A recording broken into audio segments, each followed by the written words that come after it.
नमस्कार, जय जोहार। आप सभी का बहुत बहुत स्वागत है हमारे इस खास एपिसोड में।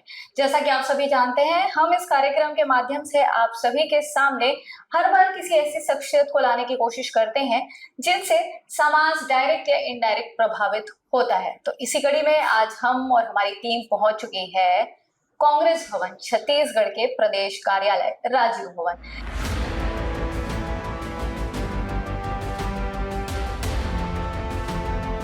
यहाँ पे हम चर्चा करेंगे प्रदेश अध्यक्ष कहे जाने वाले दीपक बैज जी से। आदिवासी नेता, विधायक, एमपी, सांसद तक का इन्होंने सफर किया और उसके बाद अब पीसीसी चीफ की भूमिका में पिछले कई सालों से हैं। सर, आपका बहुत बहुत स्वागत है हमारे प्लेटफॉर्म पे। बिल्कुल, बहुत बहुत धन्यवाद। हम अपने इस कार्यक्रम में यही जानने की कोशिश करेंगे कि प्रदेश में भी हालिया स्थिति कांग्रेस को लेकर बहुत सारे सवाल जवाब हो रहे हैं, भूमिकाओं को लेकर सवाल जवाब हो रहे हैं। साथ ही लगातार चूंकि विपक्षी भूमिका में है पिछला चुनाव हारने के बाद कांग्रेस, तो इसके बाद की क्या रणनीति है। प्रदेश में धर्मांतरण सहित आदिवासी मुद्दों पर बहुत सारी बातचीत होती है, शिक्षा, स्वास्थ्य, सड़क, तमाम विषयों पर बातचीत करेंगे। क्योंकि सांसद रहे हैं तो केंद्र में छत्तीसगढ़ को लेकर क्या सोच है, सारे विषयों पर बात करेंगे। तो सबसे पहले सर आपसे बातचीत यहीं से शुरू करते हैं, क्योंकि आपके राजनीतिक करियर को लेके, पारिवारिक हालिया स्थिति को लेकर के बहुत ज्यादा हम सोशल मीडिया में नहीं देखते हैं। तो क्या कुछ छुपाने की स्ट्रेटेजी है कि जन सामान्य तक पहुंचाने की बातचीत है? कैसा माहौल है, क्या है? देखिए, मैं तो एक सामान्य परिवार से हूँ जी, और एक आदिवासी परिवार में जन्मा। और सामान्य परिवार, मेरा कोई बाप दादा, कोई विरासत की राजनीति नहीं, ना कोई विधायक, सांसद, कोई मंत्री नहीं मेरे परिवार से। और एक साधारण परिवार से निकलकर एक कक्षा 1 से लेकर 5 तक घर के जस्ट बाजू में स्कूल, जब नया स्कूल खुला वहां से पढ़ाई शुरू की 5वीं तक, फिर 6वीं से 8वीं तक बालक छात्रावास में, फिर 9वीं से 10वीं, 10वीं से 12वीं फिर बालक छात्रावास में ब्लॉक मुख्यालय, फिर उसके बाद फिर कॉलेज की पढ़ाई भी पीजी छात्रावास में। जी। तो इस तरह से मेरी आधा लाइफ, मेरी पढ़ाई का पूरा लाइफ मान चलिए छात्रावासों में रहकर गुजरा है। छात्रावास में रहना मतलब मैं छोटे समय से ही माँ और पिताजी से अलग रहकर छात्रावासों में पढ़ाई किया। जी। और छात्रावास में रहने का मतलब यह है कि आप समय के पाबंद हो, समय में उठना है, उठने से लेकर आपके व्यायाम से लेकर, खाना से लेकर, स्कूल से लेकर, फिर शाम को अपना खेल कूद, फिर रात की पढ़ाई, फिर रात को सोने तक हम टाइमली बने रहते हैं। एक अनुशासन जो छात्रावासों में है, मुझे लगता है कि घर से ज्यादा बेस्ट अनुशासन छात्रावास में है। और वो अनुशासन आज भी मेरी लाइफ में अनुशासन आज भी बखूबी है और उस अनुशासन का पालन आज भी मैं करता हूँ। तो इस तरह से हमारी लाइफ रही है। साधारण परिवार से हूँ और आज भी हम लोग मध्यम और साधारण ही परिवार है। भले मैं विधायक, सांसद बन गया हूँ, प्रदेश कांग्रेस का अध्यक्ष बन गया हूँ, तब भी मैं गांव में आज भी नॉर्मल और गांव के लोगों के साथ ही एकदम सिख सामान्य की तरह मैं आज भी रहता हूँ। तो गांव में कोई बुजुर्ग होंगे जो आज भी ऐसे बोल सकते होंगे, फलाना बलाक ला तो छत्तीसगढ़ है स्टाइल में। इधर तो छत्तीसगढ़ एरिया है, कांकेर से इधर छत्तीसगढ़ एरिया लग जाता है। तो बस्तर में तो हमारे यहाँ वहाँ बोली हल्बी भी है और गोंडी भी है, फिर भतरी भी है। तो 3-4 प्रकार की बोलियां है लोकल। तो हम लोग तो ज्यादा हल्बी बोलते हैं। तो गांव में आज भी बोलते हैं कि मेरे को बाबू बोल के बुलाते हैं। कि बच्चों को, छोटे बच्चों को बाबू बोलते हैं ना। तो आज मुझे आज भी लगता है कि बाबू कहाँ गए, या बाबू बुला लो, या कैसे आए हो बाबू, ये काम से आए हैं। मतलब आज भी बाबू बोल के मुझे ज्यादा बोलते हैं। और यूथ मतलब बुजुर्ग, यूथ लड़के भैया बोल के, कि दीपक भैया, भैया कहाँ गए, भैया ये करना है, भैया आपसे बात करना है, ये। और हमारी महिलाएं दादा बोल के बुलाते हैं, कोई बाबू, कोई दादा। मतलब ये प्यारा शब्द है हमारे बस्तर में खासकर। तो वो शब्दों का प्रयोग होता है ना, तो एकदम दिल में लगता है, अपना महसूस होता है। जी। तो मतलब आज भी ऐसा कहा जा सकता है कि अपने क्षेत्र के लिए आप किसी के लिए बाबू, किसी के लिए भैया, और वो हक अधिकार वैसा बना हुआ मैं मेरे क्षेत्र के लिए ना, मैं विधायक, सांसद, ना प्रदेश अध्यक्ष नहीं हूँ मैं। जी। वहां के लिए बाबू, भैया और दादा बस नॉर्मल रूप से मेरे क्षेत्र के लिए। तो ये सर कैसे संभव हुआ कि महज 44 ईयर एज गूगल आपका बताता है, वैसे तो उम्र किसी की डिस्क्लोज नहीं करनी चाहिए, पर महज 44 ईयर गूगल आपका एज बताता है। तो इस एज में आपने आदिवासी बेल्ट, जिसको सब अभी तक नक्सल प्रभावित और तमाम तरीके के सुविधाओं से वंचित ऐसा मान के चल रहा है पूरा दुनिया, वहां से आप निकले, फिर एमएलए, फिर एमपी, पीसीसी चीफ, ये अपॉर्चुनिटीज कैसी आती गई और हाउ यू फुलफिल इट, क्या कुछ बेसिक्स रहे उसके, क्योंकि बहुत सारे देखिए कॉलेज की पढ़ाई के समय से ही मैं थोड़ा सा राजनीतिक लोगों के टच में आया और हमारे सीनियर नेताओं के, और फिर देखता था मैं हमेशा कि महेंद्र कर्मा जी का, उनको देखता था हमेशा, लीडर रहे हमारे पास, फिर जोगी जी मुख्यमंत्री रहे 2000 से इधर, तो उनको देखता था मैं बहुत सारी चीजें। और हमारा परिवार तो बचपन से ही मतलब पूर्वजों से ही कांग्रेस का परिवार रहा। दादाजी कभी पंच, उप सरपंच इस तरह से हुआ करते थे गांव में, गांव का नेतृत्व करते थे वहां पे, तो शुरू से कांग्रेस परिवार रहा। और मैं एलएलबी सेकंड में था तब से ही पंचायत चुनाव में, जिला पंचायत छात्रावास में रह के चुनाव लड़ लिया, चुनाव जीत के आए 5 से 10। उस समय सबसे कम उम्र का जिला पंचायत सदस्य मैं था, उस समय फूलोदेवी नेताम जी अध्यक्ष थे हमारे। फिर उसके बाद जब विधायक 13 में 5 से 10 हम लोग जिला पंचायत सदस्य, फिर 13 में विधायक, फिर ब्लॉक कांग्रेस का अध्यक्ष बना मैं 13 तक, 10 से 13। फिर उसके बाद 13 में फिर पार्टी ने मुझे टिकट दिया, 13 से 18 विधायक। जब विधायक बन के आया तो उस समय मेरा उम्र सिर्फ 32 साल था, 32 साल में विधायक बन गया। फिर 13 से 18 में फिर दोबारा विधानसभा चुनाव फिर जीते, पार्टी ने टिकट दी, फिर चुनाव जीते। फिर 19 6 महीने के बाद जस्ट 19 में लोकसभा चुनाव में फिर पार्टी ने कहा कि नहीं ये टिकट रख लो, चुनाव लड़ना है। 23 साल बाद बस्तर लोकसभा हम लोगों ने जीते और सांसद के रूप में निर्वाचित हुआ। उस समय मात्र मैं 38 साल का था। 38 साल में 32 साल में विधायक बन गया, 38 साल में मैं सांसद बन गया, और सांसद में 5 साल काम करते करते फिर पार्टी ने मुझे 42 साल की उम्र में ही मुझे प्रदेश कांग्रेस अध्यक्ष की जिम्मेदारी दी। बड़ी चुनौती थी मेरे लिए, हालांकि चुनाव से जस्ट 3-4 महीने पहले बना मैं। चुनाव तो सोचे भी नहीं थे कि विधानसभा चुनाव परिणाम इतना विपरीत जाएगा। कांग्रेस की सरकार बेहतर काम की, लेकिन उम्मीदों के विपरीत रिजल्ट आया। थोड़ा सा हम हताश जरूर थे, क्योंकि अगर हम शायद काम अगर अच्छा नहीं करते तो उसके बाद सरकार नहीं आती तो हमें भी दुख नहीं होता, लेकिन काम अच्छा करने के बाद सरकार नहीं आ पाई, दुख उस बात का रहा। तो लेकिन ये है कि राजनीति में हमें ये पता है कि एक सिक्के के 2 पहलू है, हार भी मतलब धूप और छांव दोनों राजनीति में है, इसलिए उसको स्वीकार करते हुए हम लोगों ने फिर विधानसभा चुनाव के बाद फिर संगठन को मजबूती के साथ खड़ा करना शुरू किए। और आज संगठन कहीं ना कहीं बूथ से लेकर सेक्टर बूथ बन रहा है, सेक्टर बन रहा है, हमारा सेक्टर बन गया, मंडल बन गया, ब्लॉक कांग्रेस कमेटी अध्यक्ष बन गए, कमेटी बन गई, जिला अध्यक्ष बन गए, कमेटी बन गई। इस तरह से आज बूथ से लेकर प्रदेश तक हमारा पार्टी लगभग 90% अपडेट है और संगठन आज मजबूत रूप से आज प्रदेश के लिए काम कर रही है। बिल्कुल, संगठन मजबूत रूप से काम कर रही है, ये आप दावा कर रहे हैं, लेकिन वहीं पर कई चीजों पर कांग्रेस के सवाल पूछे जा रहे हैं। अंतरकलह एक बहुत बड़ा विषय है कांग्रेस का। पिछले चुनाव को लेकर जैसा आप कह रहे हैं कि हम अगर अच्छा काम नहीं करते उसके बाद हारते तो ये एक्सेप्टेबल होता, लेकिन हमने अच्छा काम किया फिर भी हम हार गए, तो यहाँ पर बहुत सारी वजह जो बैकग्राउंड में जनता के सामने उजागर हुई, उसमें अंतरकलह थी। इसको लेकर आप कैसे बात करते हैं, क्या सोच है इसको लेकर? देखिए, चुनाव परिणाम हमारे पक्ष में नहीं आना ये आश्चर्य है। देखिए, इसका कोई एक कारण नहीं है, बहुत से छोटी छोटी कारण है, कोई बड़ा कारण नहीं है।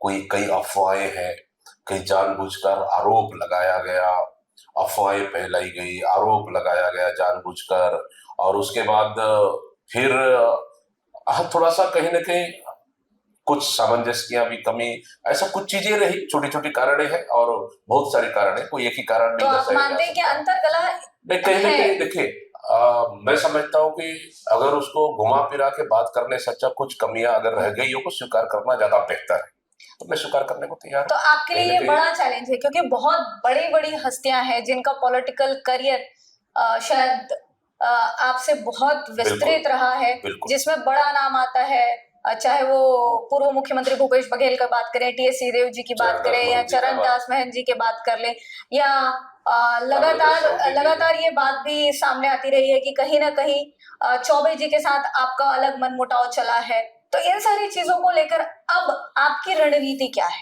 देखिए ये सच्चाई है कि प्रदेश में हमारे पास पूर्व मुख्यमंत्री भूपेश बघेल जी हैं, प्रदेश अध्यक्ष भी रह चुके, मुख्यमंत्री भी रह चुके, चरणदास महंत जी कई महत्वपूर्ण पदों में रह चुके हैं, वो भी सीनियर नेता है। टीएस बाबा हमारे पास सीनियर नेता है, नेता प्रतिपक्ष रहे हैं, डिप्टी सीएम रहे हैं। उसके बाद ताम्रध्वज साहू जी भी है, आरसीडब्ल्यूसी के मेंबर है। इस तरह से और कई सीनियर नेता हैं। देखिए किसी भी सीनियर नेता के साथ मुझे उनके साथ बैठकर चर्चा करने में, बात करने में कहीं भी असहज महसूस नहीं होता है, क्योंकि मैं उम्र में छोटा हूँ। तो उनके साथ मैं खुलकर बात कर लेता हूँ और हर मुद्दे पे चर्चा कर लेता हूँ। लगा मुझे कि कोई मुझे मुद्दा अगर है, कोई इश्यू है कि अगर उस इशू पे सहमति नहीं बन पा रही तो कहीं कोई दिक्कत नहीं है। लेकिन अभी तक मैं देखा हूं कि असहमति कहीं पे भी नहीं हुई है। हमेशा इन तमाम नेताओं के साथ बैठकर चर्चा करने के बाद भी हम लोग रणनीति फाइनल की है। और हमारे प्रभारी सचिन पायलट जी, उनका सहयोग हमेशा रहा है। तो इस तरह से कहीं भी ऐसा स्थिति नहीं है कि असहज महसूस हो जाए, कहीं भी नहीं है। बल्कि सभी लोगों को साथ लेकर चलना और संगठन को मजबूत करना, ये हमारा मकसद है। रही बात आपने चौबे जी वाला बात कहा, देखिए कुछ बयाने ये है कि पार्टी लाइन में रहना चाहिए, उस पर हमने चर्चा हुई। लेकिन मैं कोई भी चीज को अगर कोई चीज हमारे साथ मीटिंग में कोई चीज बात आया कि मेरे में कमी कहीं रही, कोई कमियां बोल दी कि नहीं ये कमियां है, ठीक करने का आवश्यकता है, मैं सहज स्वीकार कर लिया। उस पर मैं कभी भी उलझा नहीं हूँ। उस मुद्दे को लेकर कभी भी मैंने जवाब नहीं दिया हूं मैं कि मतलब कोई बात बोल दे उसका तुरंत जवाब दे दे, ये नहीं। अगर कोई कमी, देखिए कोई कमियां उसी के पास रहती है जो काम करता है। अगर काम करते करते अगर मुझ में कहीं कमियां है, अगर सवाल उठ रही है, तो निश्चित रूप से हम उस कमियों को दूर करने के लिए हमें प्रयास करना चाहिए, रास्ता ढूंढेंगे उसके लिए। ये मेरी है। अगर मेरी लड़ाई तो अपनों से नहीं है, मेरी लड़ाई भारतीय जनता पार्टी और सरकार से, उस मकसद से हम काम कर रहे हैं और निश्चित रूप से कहीं ना कहीं उसको लेकर हम सफलता हासिल भी कर लिए। और इसी का नतीजा है आज सरकार को इस 2 साल में ही हम फेलियर साबित कर दिए। आज जनता कह रही है आज भी चुनाव हो जाए कांग्रेस की सरकार आएगी। और कहीं ना कहीं जनता आज भी कह रही है इससे अच्छा तो कांग्रेस की सरकार थी। ये स्थापित करने में हम छत्तीसगढ़ में सफल रहे। तो बिल्कुल, बतौर विपक्षी पार्टी के प्रदेश अध्यक्ष आप अपनी बातों को कह रहे हैं कि जनता आज की तारीख में अगर चुनाव चाहती है तो उसमें कांग्रेस जीत जाएगी, ये आपका कहना है। तो यहीं पे अगला प्रश्न जो है वो निकल कर आता है आपके क्षेत्र से। चूंकि प्रदेश का आधे से ज्यादा हिस्सा आदिवासी क्षेत्र माना जाता है, चाहे वो बस्तर हो, चाहे वो सरगुजा अंचल हो, तो ऐसे में उनके जल, जंगल, जमीन, स्वास्थ्य की बहुत सारे प्रश्न उठते हैं। लेकिन पहला जो प्रश्न है, जो शिक्षा से भी महत्वपूर्ण हो गया है, वो पूरे देश में उठता है धर्मांतरण का। आप आदिवासी हैं, लगातार ये प्रश्न उठते हैं कि आप हिंदू हैं कि किसी और धर्म को अपना चुके हैं। देखिए क्या है, अगर राजनीतिक में किसी के खिलाफ कोई मुद्दा नहीं है तो कुछ भी आरोप लगा दो, ये राजनीतिक में संभव नहीं है। जी। देखिए धर्मांतरण सिर्फ छत्तीसगढ़ में है क्या, अन्य राज्यों में नहीं है क्या? भारतीय जनता पार्टी के 15 साल में सबसे ज्यादा चर्चे बनी है, सबसे ज्यादा धर्मांतरण उनके सरकार में हुई है। आप तो मीडिया से जुड़े, कभी कभी कोई अगर ईसाई कम्युनिटी की मौत हो जाती है, आप उनसे जाके पूछ लीजिए इन जिन्होंने धर्मांतरण कब अपनाया। आपको बीजेपी के उन 15 सालों में ही वो धर्मांतरण अपनाया होगा, स्पष्ट आएगा ये। हमारी सरकार में 5 साल में धर्मांतरण हुआ है ऐसा बिल्कुल भी नहीं। अगर भारतीय जनता पार्टी को राजनीति करना है, उनके पास कोई मुद्दा नहीं है, आपस में लड़ाना है, धर्मांतरण पे राजनीति करना है, उसमें मेरे क्या करना है? तो ये तो रही बात मेरे ऊपर आरोप, मैंने तो नोटिस तो भेजा था केदार कश्यप जी को, नोटिस भेजा था बस्तर के सांसद महेश कश्यप जी को, अभी तक तो जवाब तो नहीं आया है। भाई आपके पास कोई प्रूफ है तो दे दो, अगर कोई सबूत है तो दे दो कि दीपक बैज को आरोप लगा रहे हो आप, है तो दे दो। अभी तक तो जवाब आया नहीं है। हम तो जवाब का इंतजार कर रहे हैं, लिखित रूप से दे दे भाई। ये आपका चर्च में कहीं प्रार्थना करते हुए दिख गए आप, या फिर कहीं आप और दिख गए, ऐसा कोई है तो दे दो भाई मुझे। अभी तक तो कोई दे नहीं। देखो आरोप लगाना आसान है, साबित कर पाना संभव नहीं है। लेकिन देखिए हम हम लोग आदिवासी, हमारी देवी देवताएं अलग है। हम देवी देवताओं का पूजा करते हैं। घर में हमारी अलग अपनी घर की देवी देवता है, गांव की देवी देवता है। हम माई दंतेश्वरी को मानते हैं। हम हमारा भगवान, हमारा सबसे बड़ा देवता बूढ़ा देव है, शंकर भगवान है, उसको मानते हैं हम लोग। ये उसको मानते हैं हम लोग। और माई दंतेश्वरी का तो मैं 5 साल सेवा किया हूँ। ये बस्तर दशहरा कमेटी का अध्यक्ष के रूप में सेवा किया हूँ, तो सवाल ही नहीं है। और बकायदा आज भी अवसर आए तो मंदिरों में मैं जाता हूँ। माई दंतेश्वरी के यहाँ साल में कम से कम 2 से 3 बार मत्था टेकने में जाता हूँ। कहीं बमलेश्वरी माता के यहाँ चल देता हूँ, कभी तो वह महामाया चल देता हूँ। मैं अभी गया था पिछले दिन अपना चंद्रहासिनी माता के यहाँ। अभी पिछले महीना गया था मैं माता चंडी कल्याणी माता का दर्शन करने। तो जब भी वक्त मिले मैं जाता हूँ। तो राजनीतिक में सकारात्मक राजनीति करो, ये निगेटिव राजनीति के लिए कोई जगह नहीं है।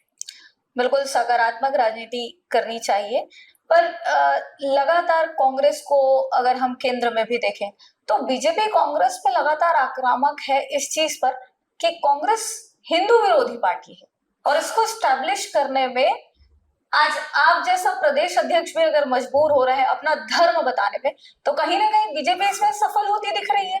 इसको कैसे देखेंगे कि क्या वाकई में कांग्रेस के लिए ये सवाल बड़ा नहीं है कि बीजेपी ने उसको हिंदू और मुस्लिम वाला जो फैक्टर है उस पे कांग्रेस को बैकफुट पे लाके रख दिया है, और धर्मांतरण वाले मुद्दे पे लगातार कांग्रेस घिरती रही है। आप देखिए, किसी सरकार, दिल्ली सरकार को शिक्षा पे बात नहीं करना है, ठीक, राज्य सरकार को, दिल्ली और तो डबल इंजन की सरकार को शिक्षा पे बात नहीं करना है, स्वास्थ्य पे बात नहीं करना है, बिजली पे बात नहीं करना है, सड़क पे बात नहीं करना है। उनको सिर्फ जाति और धर्म पे राजनीति अगर करना है तो मैं क्या कर सकता हूँ, हम क्या कर सकते हैं। देखिए, आज शिक्षा व्यवस्था पूरी तरह से चौपट हो चुका है, स्वास्थ्य व्यवस्था चौपट हो चुका है, ठीक है, महंगाई चरम पर है। आज गैस मिल नहीं रहा है, गैस की किल्लत है, 60 रुपए गैस का रेट बढ़ा दिया। अभी देखिए, अब पेट्रोल और डीजल का रेट अब बढ़ेगा। चुनाव पश्चिम बंगाल का आज वोटिंग है ना, अब 1-2 दिन में देख लीजिए, इसका भी गैस का रेट बढ़ेगा, डीजल का, पेट्रोल का रेट बढ़ेगा। महंगाई पे कोई चर्चा करने वाला नहीं है। आप भाषणों में आप देखेंगे प्रधानमंत्री जी का, तो मटन पे, मछली पे, मंगलसूत्र पे, जाति धर्म पे भाषण देते हैं। आपने कभी शिक्षा, स्वास्थ्य, लोग, गरीबी के बारे में आपने तो कभी बात ही नहीं किया। फिर शौचालय आप बना दिए, वहां पे पानी नहीं है। जल जीवन मिशन शुरू किए, आज 80% गांव में आज पूरा तरह से टंकी बन गया, वहां सोर्स नहीं है, पाइपलाइन बिछ गया, वहां एक बूंद पानी नहीं है। फिर क्या हालत है, गर्मी में हाहाकार मचा हुआ है। इन मुद्दे पे बात नहीं करना है, मतलब सिर्फ आप ध्यान भटकाने के लिए जाति धर्म पे राजनीति करना है। भारतीय जनता पार्टी से सीख लें। तो बिल्कुल ये बीजेपी जो है वो जाति धर्म के नाम पर ही राजनीति कर रही है। ये आपका एक बड़ा आरोप है जो आप लगातार अलग अलग मंचों से बीजेपी पर लगाते रहे हैं। लेकिन यहाँ पे एक बहुत महत्वपूर्ण प्रश्न ये उठता है कि हम आदिवासी बेल्ट की बात करते हैं, धर्मांतरण की बात करते हैं, प्रमुख समस्याएं क्या है अगर वहां पे धर्मांतरण हो रहा है तो भी? जैसे कई बार ये चीजें आती है, कई बार लोग पकड़ाते हैं। अगर आज की भी हम हेडलाइन पढ़े तो कोई उड़ीसा से आया हुआ चर्च का बंदा जो है वो वहां पर लोगों को धर्मांतरित करता मिला है, जिसपे बकायदा कानूनी एक्शन की बातचीत जो है वो चल रही है। अभी कोई कानूनी एक्शन लिया नहीं गया है, लेकिन क्या ऐसी मजबूरी है लोगों की, कौन सी ऐसी समस्याएं हैं बस्तर की, सरगुजा की, आदिवासी बेल्टों की, कि लोग वहां पर इजिली धर्मांतरित हो जाते हैं? देखिए, अगर कोई अवैध रूप से धर्मांतरण कर रहा है तो धर्मांतरण पे कानून तो पहले से बना हुआ है, और राज्य सरकार ने अभी और कानून को और कठोर किया। अगर गलत रूप से धर्मांतरण हुआ है, अवैध रूप से धर्मांतरण हुआ है तो कार्रवाई करें। कौन रोका है उनको? हम तो चाहते हैं, गलत रूप से धर्मांतरण हुआ है, कार्रवाई होनी चाहिए, और अवैध रूप से धर्मांतरण हुआ है, कार्रवाई होनी चाहिए। ये सरकार के ऊपर डिपेंड करती है। सर, मैं महत्वपूर्ण उन तथ्यों को जानना चाह रही हूँ, क्योंकि आप उस बेल्ट से आते हैं, उनके बीच से आप उठे हैं। कौन सी ऐसी वजह होती है कि लोग मान जाते हैं, उनके बातों के इन्फ्लुएंस में आ जाते हैं? जागरूकता की जरूरत है जी, जागरूकता की जरूरत है। समाज काम करे और सरकार अवेयरनेस दे, लोगों को जागरूकता दे इस चीज के लिए कि क्या अच्छा है क्या बुरा है। सरकार उनको जागरूकता शिविर लगा के करना चाहिए। भाई, ये तो उनका काम है नहीं? लेकिन अगर कोई चुप के जा रहा है, कुछ कर रहा है, उसमें फिर हम लोग क्या कर सकते हैं उसमें? लेकिन ये है कि बस्तर में सबसे बड़ा मुद्दा नक्सलवाद था, लेकिन आज समाप्ति की ओर है। इसके बाद शिक्षा, स्वास्थ्य, बिजली, पानी, सड़क और वहां पे जल जंगल जमीन बचाने का सबसे बड़ा मुद्दा है। इसको कोई ध्यान दे नहीं रहा है। तो कहीं ना कहीं भारतीय जनता पार्टी सिर्फ वोट बैंक की राजनीति के लिए ध्रुवीकरण अगर करना है तो भारतीय जनता पार्टी इस मामले में तो आगे है। कई बार आपकी ही पार्टी के और दूसरी राजनीतिक पार्टियों के लोग जो हैं, आदिवासी नेता, बड़े चेहरे, वो अलग धर्म कोड की भी मांग कर चुके हैं। इसको लेकर आप क्या कहेंगे? ये इसको तो लेकर सच्चाई कैसे है। देखते हैं? ये सच्चाई है लगभग देश के सभी अन्य हिस्सों से ये बातें लगातार आती रही है कि आदिवासियों का अलग धर्म कोड होना चाहिए और संविधान में जो जनजाति लिखा गया है उसमें आदिवासी शब्द का उपयोग होना चाहिए कि हम लोग आदिवासी हैं, मूलतः आदिवासी है, इसको कोई नकार नहीं सकता। लेकिन आदिवासी शब्द देखेंगे संविधान में कहीं भी नहीं है, ना हमारे जाति में है, ना हमारे संविधान में है, ना ही हमारे धर्म में। तो कहीं ना कहीं इस बात को आदिवासी समाज अब समय के अनुसार आवश्यकताएं महसूस हो रही है। इसलिए हर समाज और समाज के प्रमुख नेतागण मांग कर रहे हैं कि हमारा आदिवासियों का आदिवासी शब्द संविधान में भी होना चाहिए और हमारे धर्म में भी होना चाहिए। ये मांग कर रहे हैं, ये समय की मांग है, लगातार उठ रही है। देखिए, बाकी धर्मों की तुलना में तो सच्चाई है कि आदिवासी प्रकृति का पूजक है, उसका अलग से देवी देवता है। मैं फिर से बोल रहा हूं, अलग से देवी देवता है।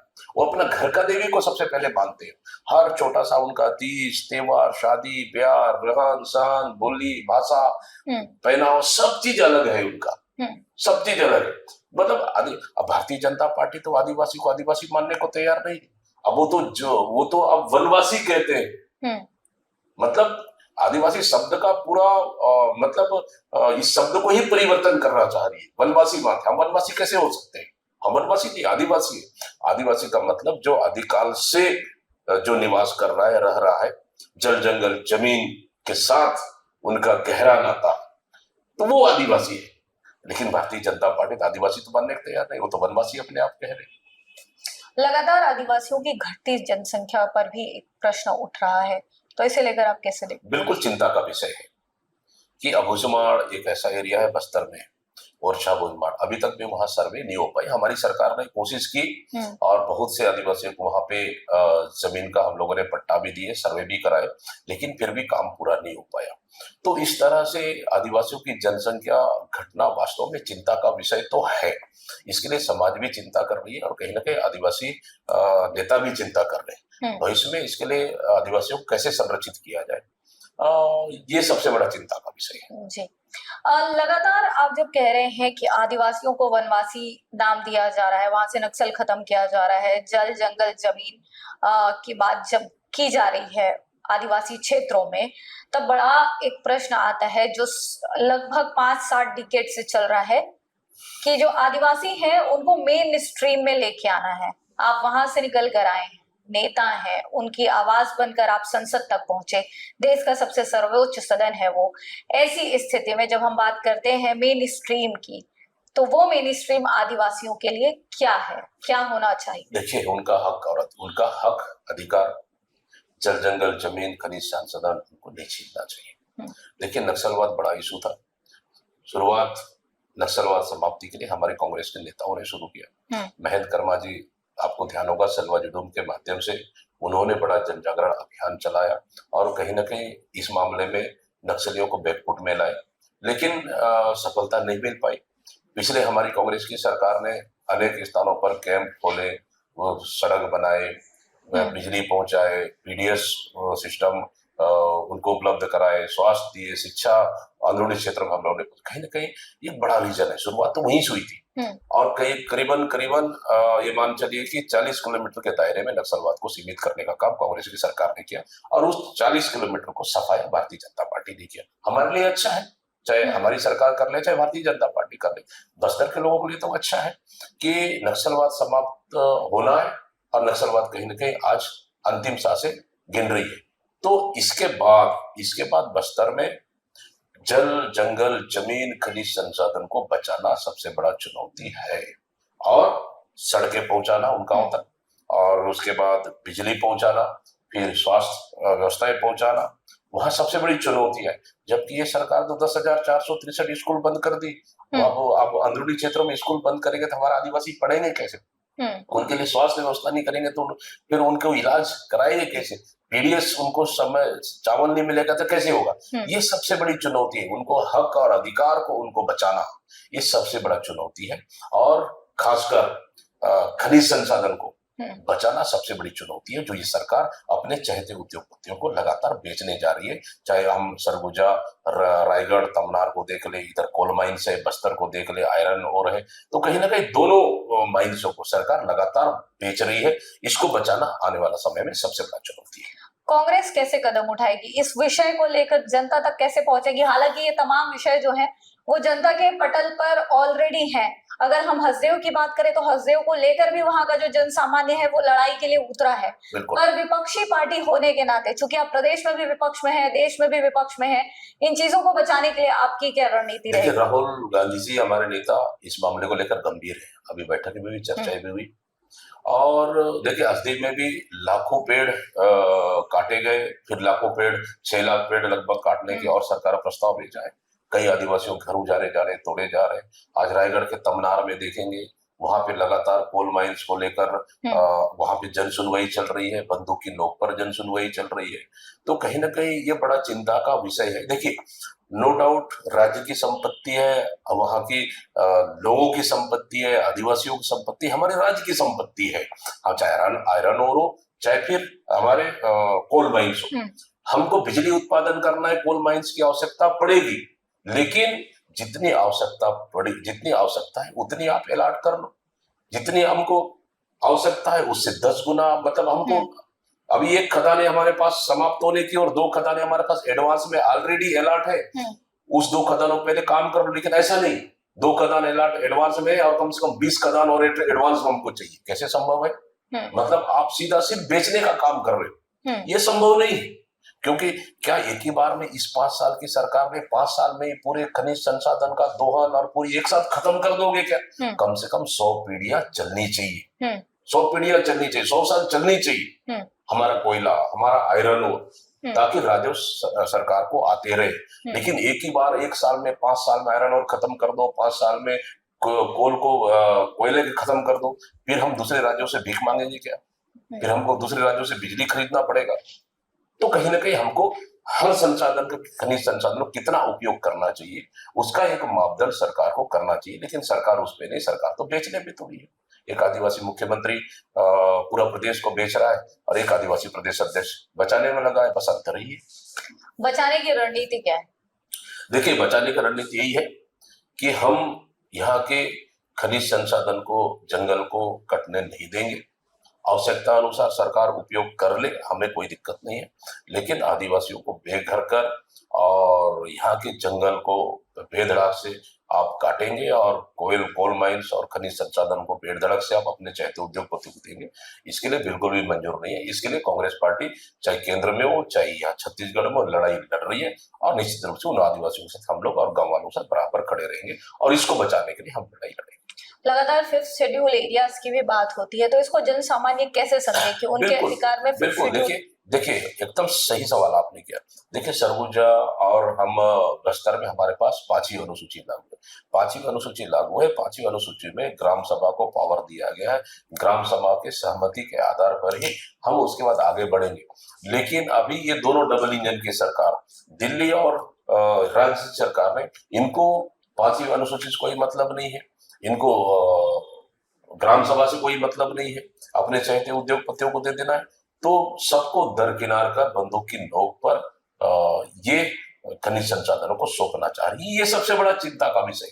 पैसा एक्ट लागू है, पैसा एक्ट का पालन हो कहाँ रहा है? सब तो खानापूर्ति चल रहा है। आपको जन सुनवाई करना है, जन सुनवाई में आपको एक नियमित आपको जन समर्थन की आवश्यकता है। यहाँ तो रायगढ़ में आप देखेंगे, तमनार में 15-20 लोग जिंदल के कर्मचारी आके दस्तखत कर लिए, जन सुनवाई हो गया, अनुमति दे दो। ये कैसे संभव है? और कहीं तो ग्रुप डिस्कशन में, मतलब चाय टेला में जाकर अनुमति ले लो, कहीं तो होटल में नाश्ते के टेबल में अनुमति ले लो, कहीं तो पानी के घाट में जाके अनुमति ले लो। ये कैसे संभव है? मतलब सरकार ग्रुप डिस्कशन से भी अनुमति हम मतलब हमको परमिशन मिली है। मतलब ये कैसे संभव है?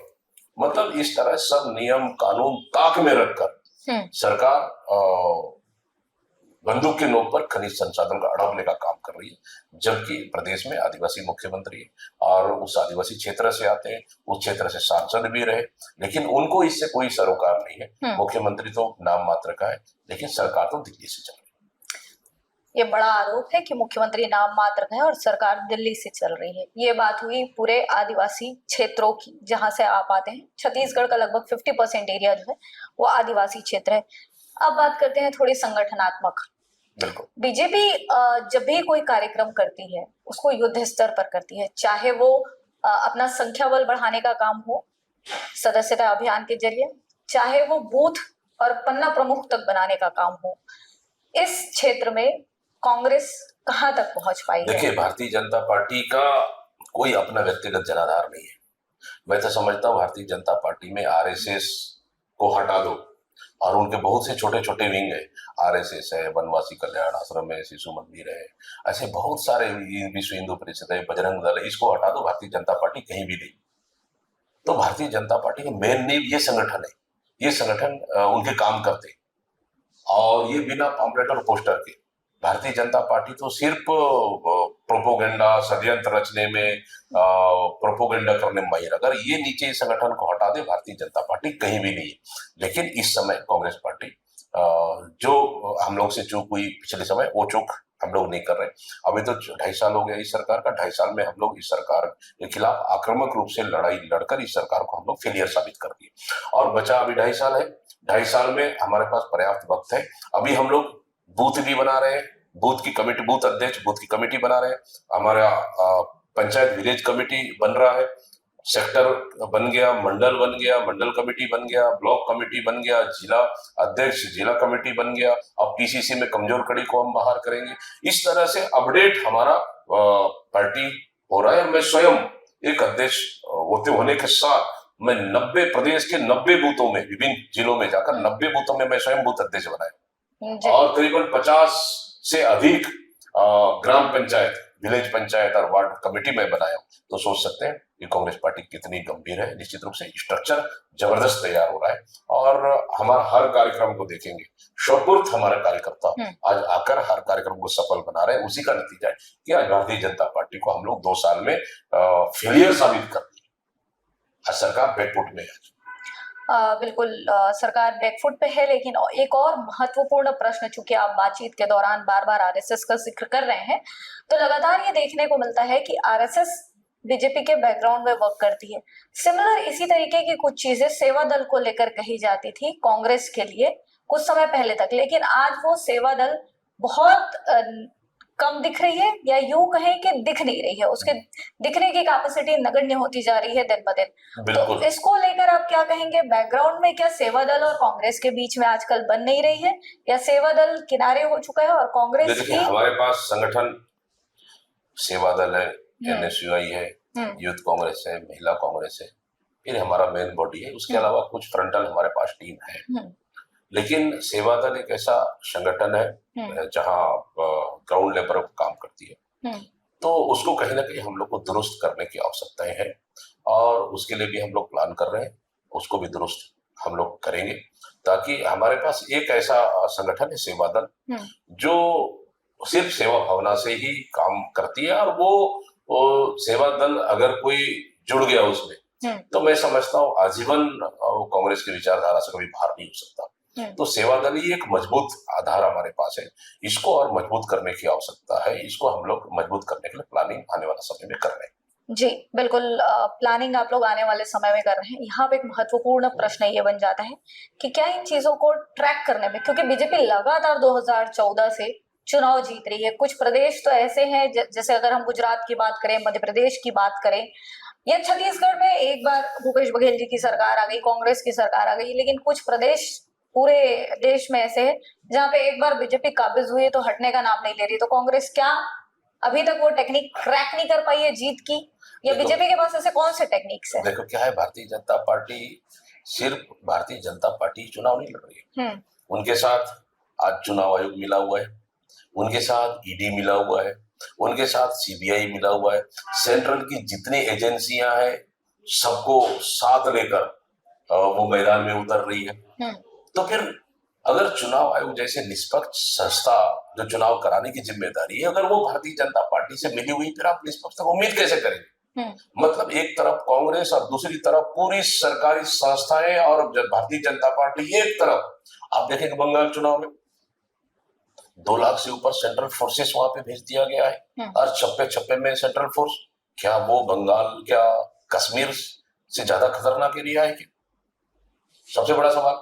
दूसरी चीज, आप वहां पे पूरे प्रधानमंत्री, गृह मंत्री, पूरे सेंट्रल मिनिस्टर, जितने भी राज्य के मुख्यमंत्री को थोप दिया गया है।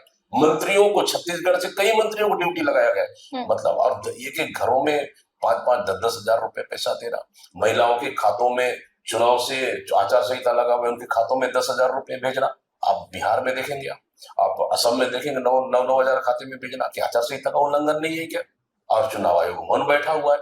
मतलब धन, बल, छल, कपट, चुनाव आयोग, ईडी, सीबीआई सब सेंट्रल एजेंसियों के दुरुपयोग कर चुनाव जीत रही है। तो फिर कौन सा निष्पक्ष चुनाव हुआ?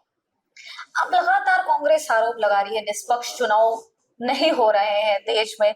इतनी बड़ी लॉ फॉर्म्स की टीम है, कॉन्स्टिट्यूशन बना है, उसके पहले से कांग्रेस पार्टी जो है वो अपने अस्तित्व में। क्या कांग्रेस पार्टी इसका तोड़ नहीं निकाल पा रही है कि देश में किसी भी तरीके से निष्पक्ष चुनाव हो जाए? देखिए, भारतीय जनता पार्टी सभी संस्थाओं को हाईसेक कर लिया है, लेकिन जनता समझ रही है। आज चाहे प्रधानमंत्री की पोस्ट को देख लीजिए या फिर किसी चीफ मिनिस्टर का पोस्ट देख लीजिए, आम जनता उनके खिलाफ में इतना नेगेटिव कमेंट्स कर रही है। इसका मतलब जनता अब समझ रही है। आप चुनाव सिर्फ हाईसेक करके चुनाव आप जीत रहे, लेकिन आने वाला समय में चाहे देश में हो या छत्तीसगढ़ में, पूरे देश में बड़ा बदलाव होगा। और जनता समझ गई, महंगाई से त्रस्त है, प्रधानमंत्री को महंगाई से कोई मतलब नहीं है। आज भारत अपना विदेश नीति को पूरी तरह से देश ने खत्म कर दिया है, प्रधानमंत्री ने खत्म कर दिया है। आज अमेरिका के इशारे पर हम नाच रहे हैं। आज वो जिससे तेल खरीद रहा है वो तय करेगा। अमेरिका कौन है कि वो यहाँ से रूस से तेल खरीदो? और रूस से तेल नहीं खरीदना है, हम 30 दिन के लिए तेल खरीदने का आपको समय दे रहे हैं, फिर हमसे तेल खरीदो। ये क्या है? क्या भारत क्या इंडिपेंडेंस कंट्री नहीं है क्या? क्या हम अमेरिका डिपेंड कर रहे हैं क्या? अब अमेरिका को फादरलैंड अगर प्रधानमंत्री मान रहे हैं, तो फिर कहीं ना कहीं देश को ये सरकार बर्बाद कर रही है, आने वाला पीढ़ी को बर्बाद कर रही है। और जनता समझ रही है आने वाला समय में बड़ा बदलाव होगा, देश में भी होगा, पूरे प्रदेश में भी होगा। बिल्कुल, देश और प्रदेश में बड़ा बदलाव होगा, ये कह रहे हैं वर्तमान पीसीसी चीफ छत्तीसगढ़ के। 2028 को लेकर क्या प्लानिंग है कांग्रेस की? देखिए, 2028 को लेकर कांग्रेस पास प्लानिंग है, कर रहे हैं, और संगठन हम लोगों ने मजबूत कर लिया। सरकार के खिलाफ आक्रामक से लड़ाई लड़ रहे हैं। उनकी नाकामियों को, मोदी गारंटी को पूरी तरह से फेलियर साबित करने में हम सफल रहे। आज देखेंगे 1 लाख युवाओं को नौकरी देंगे, आज मिला नहीं। 5,000 लोग को नौकरी नहीं मिल पाया। आज देखेंगे कि हम किसानों का सरकार धान खरीद नहीं पा रही है। आज रसोइया को नियमित करेंगे, कई संविदा कर्मी नियमित करेंगे, आज सड़कों पर रहे हो। 500 रुपए में गैस देंगे, ईद के दिन, दिवाली के दिन, होली के दिन 500 रुपए में गैस फ्री देंगे, मिला नहीं। 60 रुपए सिलेंडर का रेट बढ़ गया, सिलेंडर गैस मिल नहीं रहा। तो ये सब चीज को कहीं ना कहीं प्रदेश की जनता समझ रही है, देश की जनता समझ रही है, और छत्तीसगढ़ में बदलाव होगा। आज देखेंगे मंत्री से लेकर मुख्यमंत्री जनता के सवालों का जवाब तक नहीं दे पा रहे। आप सोच लीजिए छत्तीसगढ़ में क्या हालत है। मैं तो बोल रहा हूँ, आज भी अगर मुख्यमंत्री में अगर इतनी अच्छा सरकार चला रही है, आम जनता को एक चौराहे में पूछ ले, और इतनी पूछ ले कि हमारी सरकार कैसी चल रही है, इतनी पूछ दे कि हम 1 लाख को नौकरी, इतने लोग को नौकरी दी है, आप खुश हो क्या? हम गैस सिलेंडर आपको मिल रहा है कि नहीं मिल रहा है, आप खुश हो? इतनी पूछ ले। किसानों का धान खरीदी हम कर रहे हैं, खुश हो? इतनी पूछ ले। हम मतलब सरकार की योजनाओं को लेकर एक बार जनता से पूछ तो ले, फिर इनकी सरकार की 2.5 साल का कार्यकाल का पता चलेगा, है नहीं? कोई मंत्री बोल दे कि हम 1 रुपए कमीशन नहीं खा रहे, हम एकदम पाक साफ है, 1 रुपए भी कमीशन नहीं खा रहे, ना अधिकारी से, ना ठेकेदार से, ना जनता से। बता दे, अपने आप को बड़ा ईमानदार समझते, बता दे, कोई बोलने को तो तैयार है नहीं। देखिए सरकार पूरी तरह भ्रष्टाचार में डूबी हुई है। अब यहाँ 500 रुपया जग 35,000 में मिलता है, 1 लाख का टीवी 10 लाख में खरीदा जाता है, 100 रुपए का चप्पल 1300 में खरीदा जाता है, एक 50,000 का रोटी बनाने का मशीन 8 लाख में खरीदा जाता है। और अब तो यह है कि एक महिला बाल विकास विभाग में एक महिला मंत्री होने के साथ 500 का साड़ी को 100 रुपए में खरीद के दिया जाता है। और साड़ी पूरा आर पार पारदर्शी साड़ी। मतलब एक महिला मंत्री अपनी महिलाओं का इतना ख्याल नहीं रख पाना, साड़ी आंगनबाड़ी कार्यकर्ता साड़ी को वापस कर रहे हैं, ये घोटाला नहीं तो क्या है? बिल्कुल तमाम तरीके के घोटाले हैं। चलते चलते एक rapid fire mode. Role model in politics? Rahul Gandhi जी।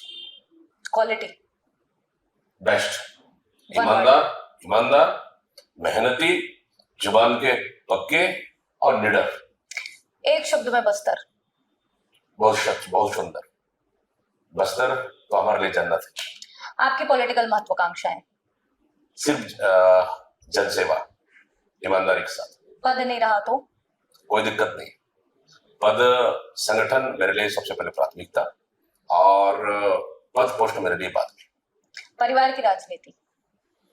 अभी तक सोचे नहीं है, और परिवार अपनी जगह पे काम कर रहा है, लेकिन यह है कि मेरे साथ परिवार कदम से कदम मिलाकर साथ में चलते हैं। प्रदेश की राजनीति, देश की राजनीति? पार्टी जो तय कर ले। चलिए, तो ये थी हमारी बातचीत प्रदेश के कांग्रेस पार्टी के अध्यक्ष दीपक बैज जी के साथ। बहुत बहुत शुक्रिया, आपने अपना बहुत समय दिया। ऐसी ही और चर्चाओं के लिए हमारे चैनल के साथ बने रहिए। आई होप कि आप सभी को हमारी ये बातचीत दिलचस्प लगी हो, तो हमारे चैनल को लाइक, सब्सक्राइब और शेयर जरूर करें। Thank you so much.